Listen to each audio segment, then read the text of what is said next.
Bueno, muchachos, muy buenas noches. Mi nombre es Jamie Eduardo Peña Medina. Soy el tutor de electrónica básica. Quiero hacer este video explicando cómo podemos hallar las resistencias de polarización de un transistor BJT cuando tenemos la corriente de colector, el voltaje colector emisor y tenemos obviamente la fuente de poder. El ejercicio nos está pidiendo hallar las 4 resistencias de polarización. Para esto, el libro Boyle-Stan, si lo quieren consultar, nos da una serie de criterios de diseño de amplificadores con transistores BJT con una explicación muy completa. Como primer criterio, el Boyle-Stan nos dice que debemos asumir que el voltaje de emisor es la décima parte del voltaje de la fuente. Entonces, con esto podemos hallar la resistencia del emisor, asumiendo también que la corriente de emisor es muy similar a la corriente del colector. De esta manera tenemos el primer criterio, que el voltaje del emisor debe ser un décimo del voltaje de la fuente. Entonces, como tenemos 12 voltios de alimentación, tenemos que el voltaje del emisor es igual a 1.2 voltios. Con esta información realizamos, o mejor, encontramos la resistencia del emisor utilizando la ley de Ohm, que nos dice que la resistencia del emisor es igual a el voltaje del emisor sobre la corriente del emisor. Pero sabemos que la corriente del emisor es muy similar a la corriente de colector.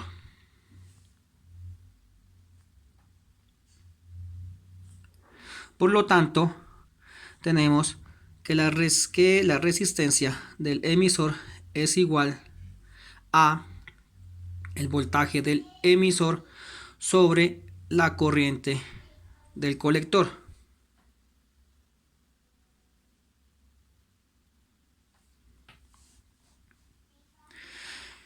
Aplicando ya esta fórmula con los datos numéricos, tenemos resistencia del emisor es igual a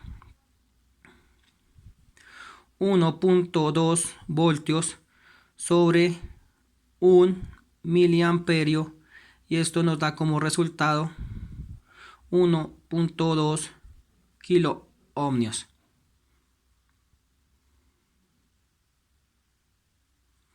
De esta forma hemos hallado la resistencia del emisor. Olvidé decirles que este transistor BJT, que es un transistor NPN, está en configuración universal.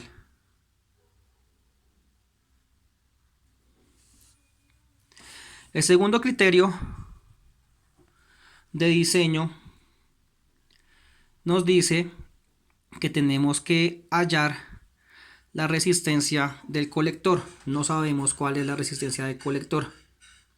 Para esto aplicamos la ley de voltajes de Kirchhoff, y así, haciendo una serie de despejes algebraicos, podemos llegar al valor óhmico de esta resistencia. Tenemos en primera instancia el VCC, que es el voltaje de la fuente, menos la corriente de colector por la resistencia de colector, menos el voltaje colector emisor menos el voltaje del emisor, y todo esto es igual a 0.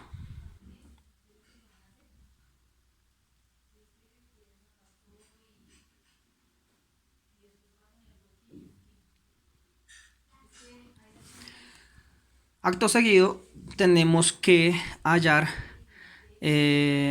la resistencia de colector, y tenemos que por una serie de despejes la resistencia de colector va a ser igual a el voltaje de la fuente menos el voltaje colector emisor menos el voltaje del emisor sobre la corriente del colector. Esto nos va a dar como resultado lo siguiente: 12 voltios menos 6 voltios menos 1.2 voltios sobre 1 miliamperio. La resistencia del colector sería igual a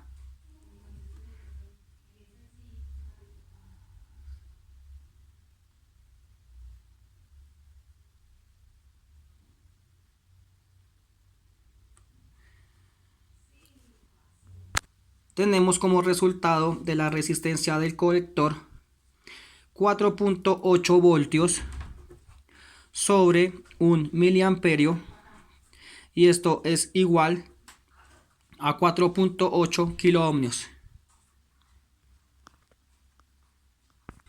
Entonces, muchachos, ya tenemos los resultados, y son los siguientes. Para la resistencia del emisor tenemos un valor de 1.2 kiloohmios. Para la resistencia de colector tendríamos un valor de 4.8 kiloohmios. Ahora nos toca realizar o mejor hallar la resistencia R2, y eso lo hacemos de esta manera aplicando el tercer criterio, que nos dice que la resistencia R2 es igual a 1/10 de beta por la resistencia del emisor. Si asumimos que beta es de 100 o beta vale 100, tenemos lo siguiente: la resistencia 2 sería igual a 0.1 por 100 por la resistencia del emisor, que es 1.2 kiloohmios.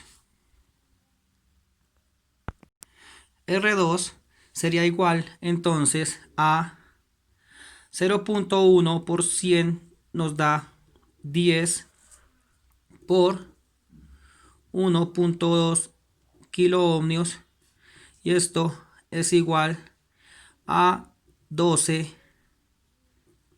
kiloohmios.